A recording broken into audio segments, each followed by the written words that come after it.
वृंदावन की माटी। शोभा नाम की औरत जिसकी बहन वृंदावन में रहती थी, एक दिन वह उसको मिलने के लिए वृंदावन गई।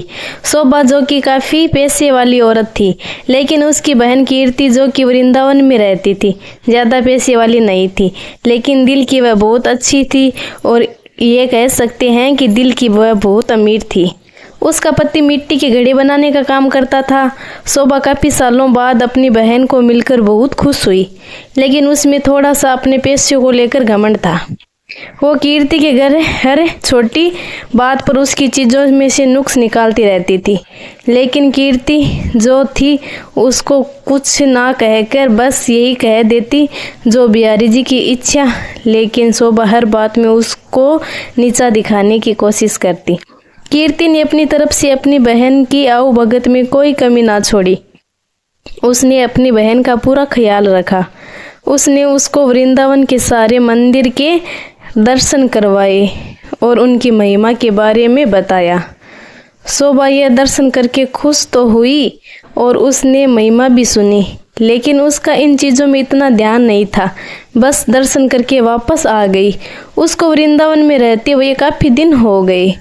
एक दिन वह अपनी बहन से बोली कि कीर्ति, अब बहुत दिन हो गए तेरे घर रहते हुए, अब मुझे अपने घर जाना चाहिए।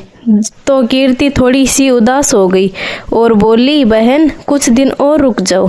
शोभा बोली, नहीं, काफ़ी दिन हो गए मुझे आए हुए। घर में मेरा पति और बच्चे अकेले हैं, उनके सास के सहारे छोड़कर आई हूँ। अब मैं फिर कभी आऊँगी।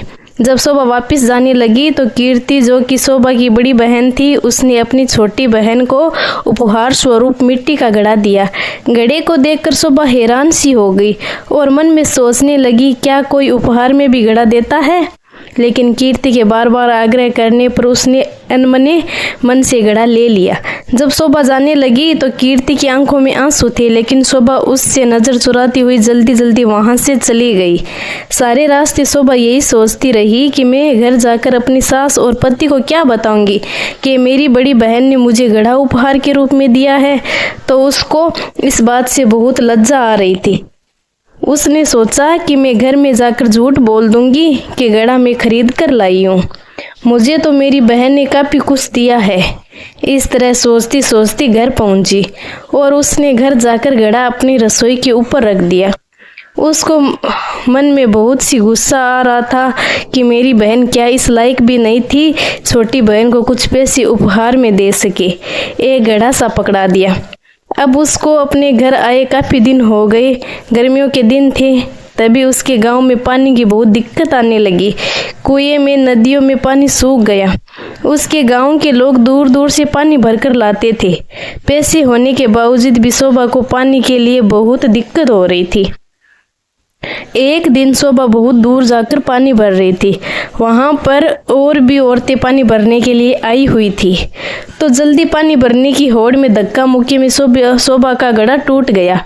शोभा दूसरी औरतों पर चिल्लाने लगी, ये आपने क्या किया? बड़ी मुश्किल से तो मैंने पानी भरा था, आप लोगों ने धक्का मुक्की करके मेरा घड़ा तोड़ दिया। अब वह उदास मन से घर आई। अब उसके पास कोई और दूसरा बर्तन भी नहीं था पानी भरने के लिए। तभी अचानक उसको अपनी बहन के दिए हुए घड़े की याद आई। तो उसने रसोई के ऊपर से घड़ा उतारा और फिर चल पड़ी बड़ी दूर पानी भरने के लिए। जब कुएं पर पहुंची तो अभी भीड़ कम हो चुकी थी। वह घड़े में पानी भरकर लाई। उसका पति खेतों से वापस आया। गर्मी अधिक होने के कारण वह गर्मी से बेहाल हो रहा था और आकर उसने कहा, शोभा क्या घर में पानी है? क्या एक गिलास पानी मिलेगा? शोभा ने कहा, हाँ, मैं अभी भरकर लाई हूँ। उसने उस घड़े में से एक गिलास पानी भरकर अपने पति को दिया। गले में से पानी उतरते ही उसका पति एकदम से उठ खड़ा हुआ और बोला, ये पानी तुम कहाँ से लाई हो? शोभा एकदम से डर गई कि शायद मुझसे कोई भूल हो गई है। तो उसने कहा, क्यों, क्या हुआ? उसने कहा, ये पानी नहीं, ये तो अमृत लग रहा है। इतना मीठा पानी तो आज तक मैंने नहीं पिया। ये तो कुएं का पानी लग ही नहीं रहा, ये तो लग रहा है किसी मंदिर का अमृत है। शोभा बोली, मैं तो कुएं से ही भरकर लाई हूँ, ये देखो घड़ा भरा हुआ। उसके पति ने कहा, ये घड़ा तुम कहाँ से लाई थी? उसने कहा, जब मैं वृंदावन से वापस आ रही थी तो मेरी बहन ने मुझे दिया था। ये सुनकर उसका पति चुप हो गया। अब शोभा का पति बोला कि मैं थोड़ी देर के लिए बाहर जा रहा हूँ, तब तक तुम भोजन तैयार करो। शोभा ने उसी घड़े के जल से दाल चावल बनाए। घड़े के पानी से दाल चावल बनाने से उसकी खुशबू पूरे गांव में फैल गई। गांव के सब लोग सोचने लगे कि आज गांव में कहाँ उत्सव है जो इतनी अच्छी खाने की खुशबू आ रही है। सब लोग एक एक करके खुशबू को सूंघते हुए शोभा के घर तक आ पहुंचे। साथ में उसका पति भी था। उसने आकर पूछा कि आज तुमने खाने में क्या बनाया है? शोभा ने कहा कि मैं तो दाल और चावल बनाए हैं।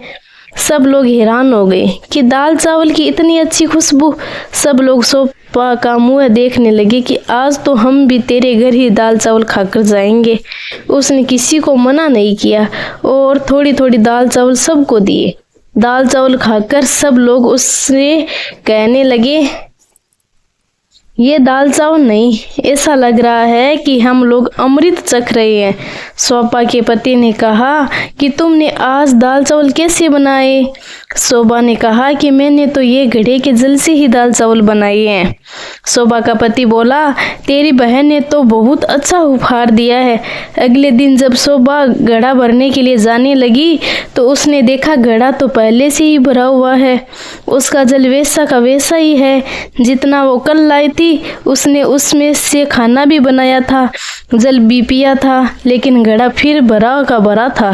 शोभा एकदम से हैरान हो गई, ये कैसे हो गया? अचानक उसी दिन उसकी बहन कीर्ति उससे मिलने के लिए उसके घर आई। शोभा अपनी बहन को देखकर बहुत खुश हुई, उसको गले मिली और उसको पानी पिलाया। उसने अपनी बहन को कहा कि ये तो तूने मुझे घड़ा दिया था, ये तो बहुत ही चमत्कारी घड़ा है। मैंने तो तुझ समझकर रसोई के ऊपर रख दिया था, लेकिन कल से जब से मैंने इसमें जल भरा है तब से जल से भरा हुआ है। इसका जल इतना मीठा है कि इसके जल से मैंने दाल और चावल बनाए जो कि अमृत के समान बने थे। उसकी बहन बोली, अरे ओ मेरी भोली बहन, क्या तू नहीं जानती ये घड़ा ब्रिज की रज यानी वृंदावन की मिट्टी से बना है, जिस पर साक्षात किशोरी जी और ठाकुर जी के नंगे पांव चलते हैं। उसी रात से ये घड़ा बना है। ये घड़ा नहीं, साक्षात किशोरी जी और ठाकुर जी के चरण तुम्हारे घर पड़े हैं। किशोरी जी और ठाकुर जी का ही स्वरूप तुम्हारे घर आया है। ये सुनकर उसकी बहन अपने आप को कोसती हुई और शर्मिंदा होती हुई अपनी बहन के कदमों में गिर पड़ी और बोली, मुझे क्षमा कर दो जो मैं वृंदावन की रज की महिमा को न जान सकी। जिसकी माटी में इतनी शक्ति है तो उस बांके बिहारी और लाडली जू में कितनी शक्ति होगी। मैं अज्ञानी मूर्ख ना जान सकी। मुझे ब्रिज की रज की महिमा और उसकी महत्ता का नहीं पता था। मुझे क्षमा कर दो। उसकी बहन उसको उठाकर गले लगाती हुई बोली कि बहन, किशोरी जी और ठाकुर जी बहुत ही करुणा अवतार है। तुम्हारे ऊपर उनकी कृपा थी जो इस घड़े के रूप में, इस रज के रूप में तुम्हारे घर पधारे। शोभा बोली, बहन तुम्हारे ही कारण मैं धन्य हो उठी हूँ, तुम्हारा लाख लाख धन्यवाद। यह कहकर दोनों बहनें आंखों में आंसू भरकर एक दूसरे के गले लगकर रोने लगी। दोस्तों, कहानी अच्छी लगी हो तो लाइक करें, सब्सक्राइब करें।